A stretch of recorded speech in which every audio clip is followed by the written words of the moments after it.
I've tried to film this like 7 times.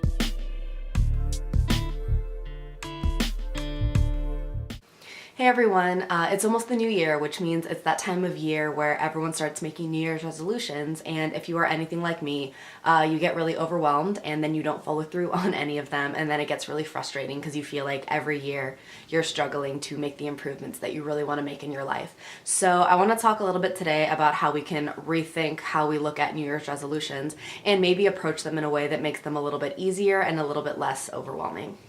So after some extensive research, I found that somewhere around 80% of people who make New Year's resolutions end up not following through on them by February, which is a pretty steep decline for a lot of us. And I can't speak for everybody, but I think a lot of that has to do with the fact that people set these really, really unrealistic expectations for themselves. They have these insane goals that are like way too much for a normal person to do in a year. They put all this pressure on themselves to do this when they don't have the time for it. And on top of that, they have all these visions of like a grand end goal without a solid game plan to approach it in a way that's actually manageable. So I want to break down how we can approach New Year's resolutions in a way that makes them a little more manageable and a little more likely for us to actually follow through on them. So the first thing is to make sure you're being realistic. I look at New Year's resolutions the same way that I would look at any kind of to-do list, which is if you put too much on your plate and you completely overwhelm yourself, you're way less likely to actually follow through on any of it. So you really want to make sure you are thinking about goals that you can actually do in a given year. So all of us have, big dreams for our careers, and it's amazing if you really want to, finish a comic book and get it published, but to say I want to write, illustrate, and finish a comic book and get it published all within a single year, that's a little unrealistic. But it doesn't mean you can't look at it in smaller tasks and work your way towards it over a longer period of time. This brings me to my next point, which is to make sure you're making things manageable and breaking them down into tasks that are actually doable on a day-to-day basis. I think it's really important for people to actually have a game plan of how to break down their goal into manageable ways. When you make any kind of shift in your life, if the new things that you're doing take too much time out of your day or they're too stressful, it's much more likely that you're not going to follow through on them. So having small changes that slowly integrate into your day-to-day life are going to be a lot easier, and it's going to be a lot more likely that you actually stick with it. So for example, everyone says they want to get healthier and lose weight in the new year. Like, we've all said that, but a lot of people think I need to jump into this head on and then, get a gym membership and go, 7 days a week, and they cut out like fast food and fried food and sugar and, I'm gonna eat salads and protein powder every day and that's it. And that might work for some people, but for most people, it's just too intense. It's too much of a change. It's too unpleasant, truthfully, and you're less likely to stick with it because it's just not something that makes sense to jump into that way. So instead of doing that, you can consider things like, I'm gonna drink more water every day. I'm gonna stop drinking soda. I'm gonna eat fast food maybe only 2 times a month. I'm gonna make sure I'm walking 10 or 15 minutes a day.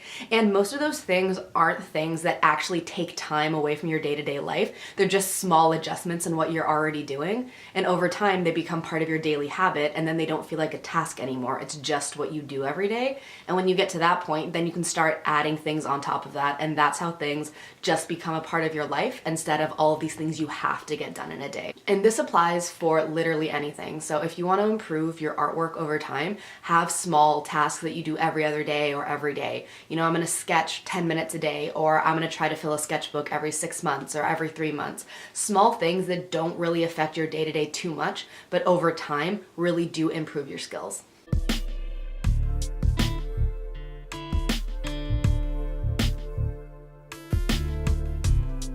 The next point I want to make, I think, is something really important to kind of think about when you're reframing how you think about resolutions.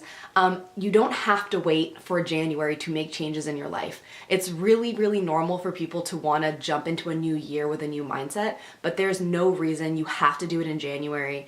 if you don't want to or you're not feeling it. A lot of people, especially this time of year, are struggling with personal things, with family matters, with mental health issues and things like that anyways. So it can be a really hard time to try to jump into a brand new mindset. So if you're not feeling like you're capable of doing it right now, that's okay. If you feel like you have the motivation and the energy in June, then do it in June. We should be constantly bettering ourselves and improving and working towards our goals throughout the year anyways. So don't feel this insane pressure just because it's January. The next thing is it's really important to do things at your own pace and make sure you're basing them on your own life and your own path. I know it's really easy to compare yourself to other people and want what other people have. I have talked in the past about comparing yourself to other people and how it's a really easy trap to fall into. But when you're working towards your goals, you have to remember that you're doing them for yourself, for your own life. So make sure they make sense for your life. If you work a full-time job or you have a family or you struggle with mental health, you can't expect yourself to do things the exact same way as someone who doesn't have to deal with things like that. So make sure when you make changes to your life and you're trying to make changes, you're doing them in a way that's manageable, that isn't going to overwhelm you and isn't going to hurt you in the long run. And the last thing I think is the most important, and that is to be forgiving of yourself. It's really easy to not have things work out right away because most things in life don't work out exactly how we want them to right away.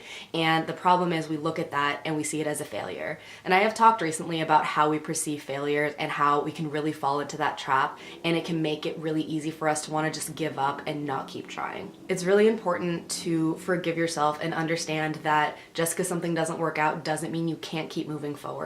It might mean you have to take a couple of steps back before you can try again, or it might mean you have to rethink how you approach the goals and the dreams that you have, but it doesn't mean you can't get there in the end. And it's also really important to remember everyone has a different journey that gets them to an end point. So some people might jump into something and it'll work out right away, and other people may have to go through a few more steps before they get to that end goal. But honestly, as long as you get to it, it doesn't matter how you got there. So make sure you're giving yourself the opportunity to thrive by not being your own worst enemy on stuff like this.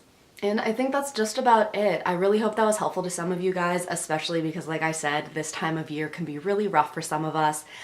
We spend time with family this time of year, which can be really difficult. It's also the end of the year, so we're looking back on how the past year went and seeing if we felt successful in it or not. And we're also faced with a brand new year, which can be very overwhelming to some of us. And since I'm not sure I'm gonna have time for another video before the end of the year, because this video took forever to make because I had to refilm it 10 times, I just want to say thank you guys so much for all of the love and all of the support this year. I've had a particularly rough year, and having you guys there supporting me, having really sweet comments, saying really kind messages, all that kind of stuff is really what has gotten me through some of the hardest parts of this year.